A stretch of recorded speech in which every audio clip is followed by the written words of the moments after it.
মুজিব বাক্সা তৈরি করে আওয়ামী লীগকে খুন করে দিয়ে গিয়েছিল। এই সরকার তো আওয়ামী লীগকে সাময়িকভাবে নিষিদ্ধ ঘোষণা করেছেন, সাময়িক। আর শেখ মুজিব তো আওয়ামী লীগকে বিলুপ্ত করে দিয়ে গিয়েছিলেন, মেরে ফেলে গিয়েছিলেন, হত্যা করেছিলেন। এই সরকার তো সেইটা অন্তত করেনি। শেখ মুজিব বাক্সা তৈরি করে আওয়ামী লীগকে খুন করে দিয়ে গিয়েছিলেন। সেই আওয়ামী লীগকে লাশ থেকে কবর থেকে তুলে জীবন্ত করেছেন শহীদ জিয়াউর রহমান বীরত্ব। আমরা তো সেই দলের রাজনীতি করি।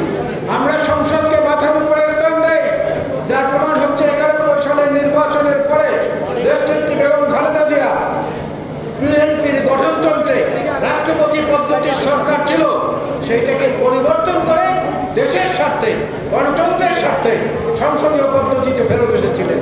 এটাও পৃথিবীর ইতিহাসে একটি রেকর্ড যে নিজের প্রয়াত স্বামী এই দলের প্রতিষ্ঠাতা শহীদ জিয়ার প্রতিষ্ঠিত গণতন্ত্র থেকে দেশের বৃহত্তর স্বার্থে সংসদীয় পদ্ধতিতে উত্তরণ ঘটিয়েছিলেন বিএনপি। সুতরাং আমরা শান্তির পক্ষে, আমরা গণতন্ত্রের পক্ষে, আমরা বহুদলীয় মতকে সম্মান জানানোর পক্ষে। আর আওয়ামী লীগ হচ্ছে ঠিক তার উল্টো, সংসদকে অপবিত্র করার পক্ষে, বিরোধী দলকে নির্বংশ করার পক্ষে এবং ক্ষমতা টিকিয়ে রাখার জন্য গণহত্যা সহ যা খুশি তাই চালিয়ে যাওয়ার পক্ষে। আজকের এই পক্ষে এবং বিপক্ষ শক্তির মাঝখান থেকে যারা উত্থানের জন্য চেষ্টা করছেন তাদেরকে বলবো, ছোটবেলায় আমরাও আদর্শ লিপি পড়েছি। আমরা ছোটবেলায় পড়েছি, ওই দেখা যায় তাল গাছ ওই আমাদের গা, ওইখানেতে বাস করে কানা বগির ছা। কানা বগির ছা থেকে কিন্তু আস্তে আস্তে আস্তে আস্তে বড় বড় তৈরি হয়, হঠাৎ করে হয় না। আমার সন্তান কিংবা আমার সন্তানের পরবর্তী প্রজন্ম যদি এখনই মুরব্বীদের কথা মতো কথা বলেন, এটা বেমানা।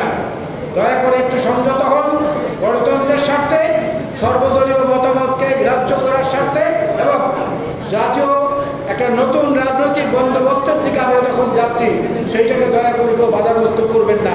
তাহলেই এই 2011 6 জুলাই জাতীয় সংসদ এবং জয়নুল আবেদিন ফারুকের উপরে যে হামলা হয়েছে, সেই হামলার ভালো প্রতিশোধ গ্রহণ করা হবে সেই দিন, যেদিন এই বহুদলীয় গণতন্ত্র এবং সংসদীয় ব্যবস্থাকে সমুন্নত রেখে দেশনেত্রী বেগম খালেদা জিয়া এবং প্রিয় নেতা তারেক রহমানের নেতৃত্বে নতুন গণতান্ত্রিক যাত্রা শুরু হবে।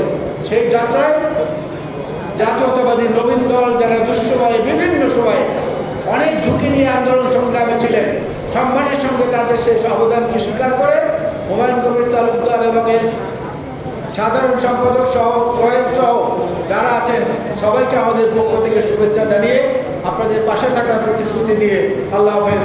বাংলাদেশ জিন্দাবাদ।